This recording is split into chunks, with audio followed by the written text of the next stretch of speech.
Have you ever wondered about being in a chocolate factory, or can you just imagine that you are walking through the grassy meadows of the sweet mined sugar in the chocolate rooms, or you're sailing through the chocolate river, or just making some experiments in a chocolate room?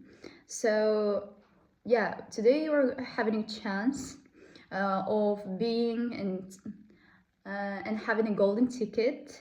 And today we are going to make some analysis to the book Charlie and the Chocolate Factory. So here we go. So overall, Charlie and Chocolate Factory is a story about a poor boy named Charlie Bucket. He lives with his family near a big chocolate factory owned by the Mr. Willy Wonka. So it was really interesting for me to learn about this book. One day, Wonka announced a contest where 5 golden tickets are hidden in a chocolate bar. The lucky winners get to visit the factory. Charlie finds the last ticket and goes with his grandfather. Inside his factory, Charlie and the other children see amazing things, but the other kids get in trouble for being greedy and rude. In the end, Charlie wins a special prize, making him and his family very happy.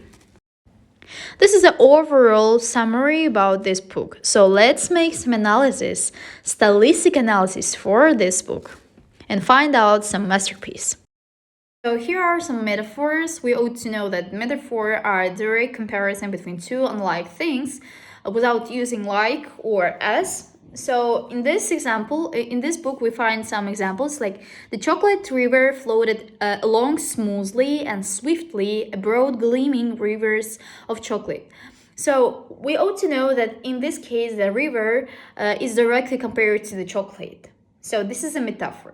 Then his eyes were like chips of ice. So also here are the metaphor, although this seems like a simile, but also the comparison is so direct, it's function as a metaphor. So a sticky sweet waterfall of chocolate, the waterfall is compared to the chocolate. Then the chocolate room was a feast for the eyes. In this case, they're using also the metaphor. I mean by this, the chocolate river is compared to the feast. I found out 3 antonomasia. So based on 3 characters, the first one is about the television obsessed boy instead of Mike Steve. So we know antonomasia is used for calling the thing, but not by his own or her own name. So or its name. So the television obsessed boy, sometimes we use this name for the Mike thief.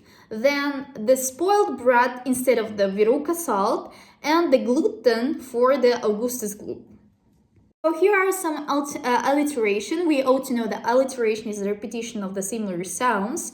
For example, Dahl masterfully used alliteration to create a playful, childric rhythm and emphasize certain words. So let's move to the examples. Suddenly, a sweet sugars coated smells swirled around them. So the repetition of the SSSS will be the alliteration. So let's move on to another one. So we are going to talk about the antithesis and the hyperbole. Antithesis is, for example, the contrast between the Charlie poverty and Wonka's extravagant wills will be antithesis. Or, for example, the contrast between the children's bad behavior and Charlie's goodness, it will be antithesis. So in this case, antithesis is while two opposite things are described in one sentence. Then one more example for antithesis, the contrast between the factory fantastic elements and the real world struggle of the Charlie's family. So factory's fantastic elements and the real world struggles of the Charlie's family will be antitheses. I mean by this, they are opposite to each other. The contrast between the external beauty of the candy, and the internal consequences of the greed, and so on. So hyperbole, Dahl also employs hyperbole to emphasize the fantastical elements to create a sense of the wonder. So in this case, I'd like to give some example. Description of the chocolate river's size and the sheer volume of the sweet in the factory are exaggerated, adding so magical atmosphere. So in this case, we are using the hyperbole for describing the chocolate river size. Let's talk about the irony. Irony is a pervasive through the novel, particularly in a Oompa Loompa song. The seemingly innocent lyric often carry a dark net meaning, highlighting the children's flaw and the consequences of the behavior. First of all, we ought to know what is the irony is. Irony is while you're just using the sarcastic means, sarcastic ideas. So while you're not telling about the direct things, but you're using some opposite things for describing one thing, and like you're just laughing on someone and something in this way. So example will be the song often point out the negative consequences of the greed, gluttony, and laziness, contrasting sharply with the upbeat music and the initially playful time. So this will be an irony. So onomatopoeia, we ought to know that words is initiated sounds, so it will be like a words which is created by sounds or nature. So in this case, there are too many onomatopoeia, so like the words like chomp, slurp, goggle to describe the children's eating. So like chomping or slurping or goggling and so on. So then let's talk about the personification. Doll used too many personification to bring the inanimate objects to life, making them more reliable and engaging. For example, the chocolate river, the candy can, and even the chocolate bars are described in a way that suggests they have personalized and emotions. So let's make some analysis. This brings a sense of the life and the magic to the factory, making the settings more imaginative and immersive for the readers. So for example, the chocolate river or the candy cans do something. So especially, of course, we know that this is unreal. I remember this not live things, but the author or doll gives a personification and make them real and like use the personification. So let's talk about the suspense. Doll builds the suspense through the greatest revelation of the factory wonders and dangers. So example will be in this way: the anticipation of what happened to each child as they enter the factory and what secrets the factory holds and keeps the reader engaged. So suspense, we ought to know that it's a thing that hold us till the end. And we are just keeping this thing and thought like what will happen and so on.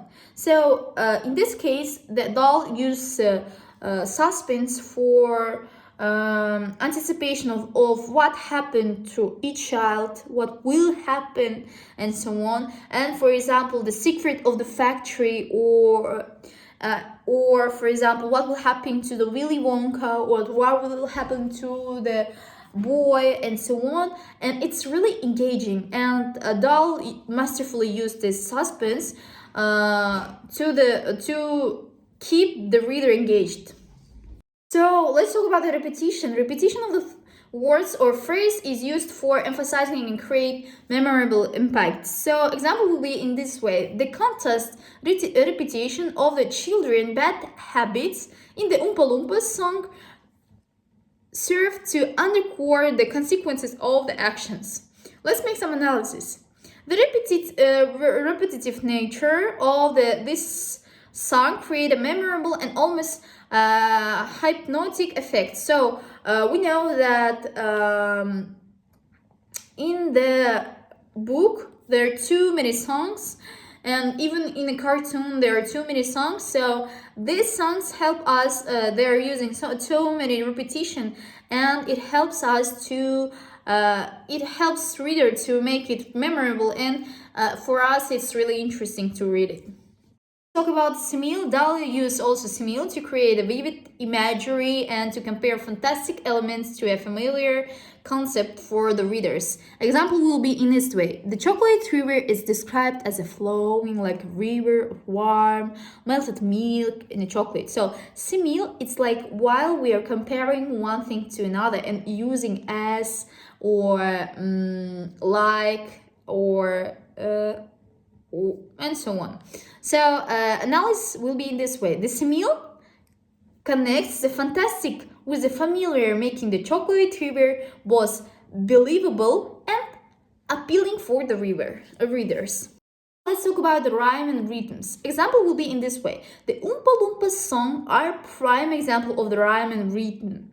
So we talk about that they are using too many songs and too interesting this kind of repetition, and also Dal used rhyme and rhythm in the songs.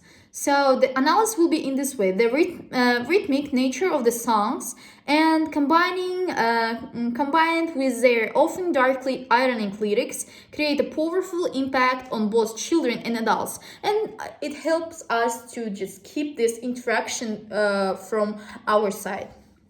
It was really interesting for me to make some stylistic analysis for this book, and I think at the beginning of the reading book it was really interesting for me just to read this book, but while I was making some analysis for the stylistic analysis, it was really interesting for me to make and compare all of the things how the author are making. It's not just reading and just keeping this interaction engagement. They're also you're just analyzing which kind of stylistic device the author used, why am I feeling this kind of feelings and so on. So we can understand that the author used too many stylistic device for making us engaged and to make some words more repeatable or memorable and so on, and it helps the reader to make this book as a bestseller.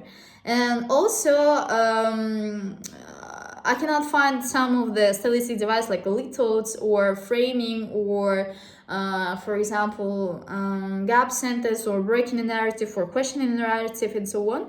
But even though I mean by this I cannot find it because of the omission of them, but even though I think it was really interesting for making some analysis in this way.